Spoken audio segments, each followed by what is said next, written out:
नमस्कार सभी दर्शकों को मेरा नमस्कार। मैं पंडित ब्रजेंद्र मिश्र आज आपके सामने प्रस्तुत करूंगा आंवला नवमी की कथा।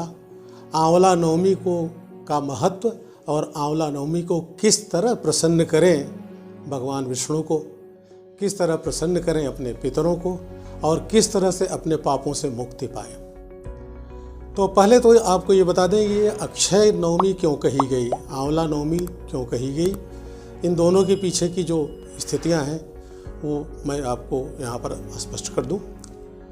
जब पाताल लोक में मानिए विष्णु भगवान को आजकल, या ये मानिए कि वो योग निद्रा में थे, उनकी योग निद्रा को देख करके भगवान ब्रह्मा उनकी स्तुति करते हुए उनके सम्मुख जब बैठे तो वो द्रवित हो गए और उनके आँखों से कुछ अश्रु बूंदों के रूप में पृथ्वी पर गिर पड़ी और जहाँ यह बूंद गिरी वहाँ पर एक वृक्ष की उत्पत्ति हुई, वो आंवला वृक्ष था। वह तिथि कार्तिक शुक्ल पक्ष की नवमी थी और इस तिथि की एक और विशेषता है कि इसी तिथि में त्रेता युग की शुरुआत हुई थी। इन दो कारणों से इसे अक्षय नवमी कहा गया। अक्षय नवमी का फल क्या है? अक्षय नवमी का मतलब होता है कि आज के दिन अगर आप जो भी दान देते हैं, जो भी तप करते हैं, जितना व्रत करते हैं, जितना मंत्र जाप करते हैं, वह अक्षय हो जाता है। आज के दिन हम पितरों की शांति करते हैं। आज के दिन हम धात्री की पूजा करके हम प्रभु विष्णु को दामोदर के रूप में याद करते हैं और कामना करते हैं कि वो हमें पापों से मुक्त करें। कार्तिक शुक्ल पक्ष हो या कृष्ण पक्ष हो, यह दोनों पक्ष वैष्णवों के लिए बड़ा महत्वपूर्ण है। आपने देखा होगा कि जो चातुर्मास का प्रारंभ हुआ आषाढ़ मास के अंत के बाद, यानी आषाढ़ की शुक्ल की जो एकादशी थी, तब से हरिशयन शुरू हुआ और उसके बाद 4 मास का जो हमारा दायित्व है प्रभु शंकर को प्रदान किया गया और सावन मास में हमने खूब भगवान शंकर की पूजा की। उसके बाद कन्या में जब सूर्य आए तो कन्निका कहते हैं उसको, कन्यार्क कहते हैं। उस समय हमने पितरों के लिए 15 दिन कम से कम जम करके पूजा की। फिर भी पितरों की पूजा के बाद हमने जन्माष्टमी मनाई, भगवान कृष्ण का जन्म मनाया। ये सारे पर्व वैष्णव है। पितर की भी तृप्ति के लिए हम ज़्यादातर विष्णु के सान्निध्य में जाते हैं, चाहे हम गया जाएं, चाहे प्रयाग जाएं, चाहे बद्रिकाश्रम जाएं, हर जगह हम विष्णुमय हो करके अपने पितरों को पाने के लिए हम तर्पण और इसकी श्राद्ध करते रहते हैं। श्राद्ध भी 2 प्रकार का होता है, एक पिंड श्राद्ध है, एक अपिंड श्राद्ध है। यानी आपने देखा होगा कि हम पिंड बना करके प्रत्यक्ष रूप से अपने पितरों को कुछ चीज़ें अर्पित करते हैं, खाद्य अर्पित करते हैं, दुग्ध आदि अर्पित करते हैं।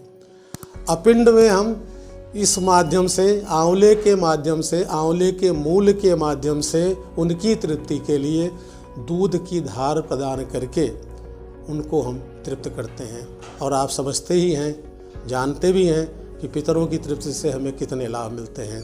हमारी संतति आगे बढ़ती है, हमें सुख समृद्धि मिलती है, हमारी प्रायशः रक्षा होती है। चाहे हम विष्णु की पूजा की बात करें या पितरों की पूजा की बात करें या लक्ष्मी की पूजा की बात करें। दूसरी बात, कार्तिक में आप जान ही रहे हैं कि माँ लक्ष्मी की पूजा, माँ यमुना की पूजा, यमी की पूजा, सूर्य की पूजा, ये सारी पूजाएं की गई। ये सारे पूजा वैष्णव प्रकरण में आते हैं। कार्तिक मास में भगवान विष्णु के लिए तुलसी की पूजा बहुत महत्व की होती है। इन दिनों 2 पौधे, जैसे सावन में हमने बेल की बात की और बिल्व वृक्ष में भी हम लक्ष्मी का वास मानते हैं, और सावन के बाद कार्तिक मास में लोग कहते हैं कि तुलसी की माला देवताओं को, विशेषकर वैष्णव देवताओं को अगर हम प्रस्तुत करते हैं तो बहुत लाभ होता है। हम अभी तुलसी का विवाह भी करेंगे 3 दिन के बाद। फिर नवमी के बाद जो 3 दिन का एक व्रत होता है उसको विष्णु त्रिरात्र भी कहते हैं। आपने त्रिरात्र बहुत सुना होगा, गो त्रिरात्र सुना होगा, पंच पर्व सुना होगा, आज सब सुना होगा। तो अभी जो अगला 3 दिन नवमी के बाद शुरू होता है, नवमी, दशमी और एकादशी, इन तीनों दिन तुलसी के पत्तों से, तुलसी के द्वारा भगवान विष्णु को उनके शयनमयी स्थिति में भी उनके पैर का, उनकी जंघों का, उनके कमर का हम पूजन करते हैं और उनका कटि परिवर्तन भी करते हैं। अभी आप आगे देखेंगे प्रबोधिनी एकादशी को आप देखेंगे कि उनको जगाया जाता है, हरिशयन से उनकी निद्रा मुक्ति उनको दी जाती है। ये सारे कृत्य करते हैं। इसमें तुलसी का प्रयोग होता है। नवमी के दिन भी भगवान विष्णु को तुलसी प्रदान की जाती है। अब हम सीधे सीधे आते हैं आंवले के वृक्ष पर। कैसे करते हैं उस आंवले के वृक्ष का पूजन?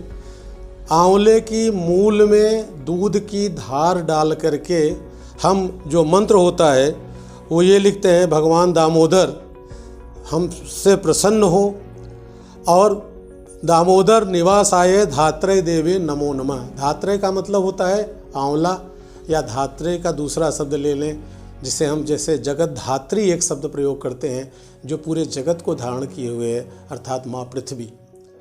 पृथ्वी की जब बात चली तो मैं विष्णु जी के संदर्भ में कह दूं कि अगर आप कभी तिरुपति आदि में गए होंगे तो आप वहाँ देखेंगे कि वहाँ भूदेवी और श्रीदेवी दो शब्द का प्रायशः प्रयोग होता है मंदिर में।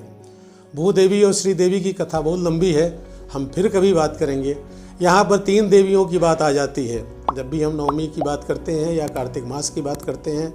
भूदेवी, श्रीदेवी और तुलसी देवी, ये 3 देवियाँ प्रमुखतया कार्तिक मास में पूजनीय हो जाती हैं। श्री को हम कमल से पूजते हैं और धरात्री में दुग्ध की धार से आंवले की मूल में सिंचन करके पूजते हैं और माँ तुलसी के द्वारा उनका विवाह के पूर्व की स्थितियों में विष्णु जी से उनका पूजन करते हैं और आगे चल करके विवाह करते हैं।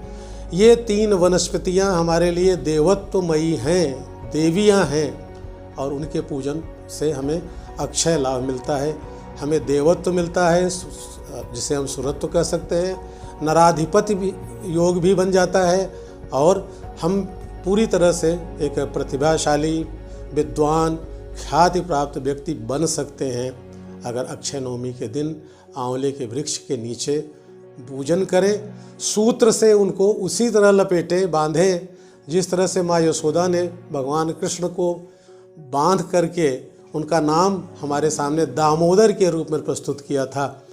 तो आप ये मान के चलें कि आंवला नवमी के दिन धात्री देव्यै नमः और दामोदर नमः के रूप में हम भगवान विष्णु की पूजा करते हैं और माँ पृथ्वी की पूजा करते हैं और पितरों को भी हम शांति प्रदान करते हैं। पितरों के शांति के इसके साथ एक और कृत्य है जैसे कुष्मांडा नवमी के रूप में भी स्थिति को जाना जाता है। एक पके हुए कुम्हड़े को अगर हम ले आएँ, कहा जाता है कि उससे बहुबीज होते हैं, बहुत सारे बीज होते हैं। उस कुम्हड़े को थोड़ा सा काट करके उसके अंदर हम जितना स्वर्ण भर सकें, रजत भर सकें, हमारी जैसी सामर्थ्य हो वो सब भर करके संकल्प पूर्वक किसी ब्राह्मण को तिलक लगा के दान करते हैं तो हम अपने पितरों को मुक्ति का एक मार्ग प्रशस्त कर लेते हैं। पितर प्रसन्न तो हमारी कुल की परंपरा में कोई बाधा नहीं आती है, हमें शांति मिलती है और हमें बहुत लाभ होता है। अक्षय नवमी की शुभकामनाओं के साथ मैं पंडित ब्रजेंद्र मिश्र आपसे पुनः अनुरोध करना चाहूँगा, आपको मेरा चैनल ज़रूर अच्छा लगा होगा। अगर अच्छा लगा है, सचमुच अच्छा लगा है तो कृपया आप इसको सब्सक्राइब करें, लाइक करें, अपने ग्रुप में शेयर करें और हमारे अगले एपिसोड के लिए आप इंतज़ार करें। नमस्कार, पंडित ब्रजेंद्र मिश्र।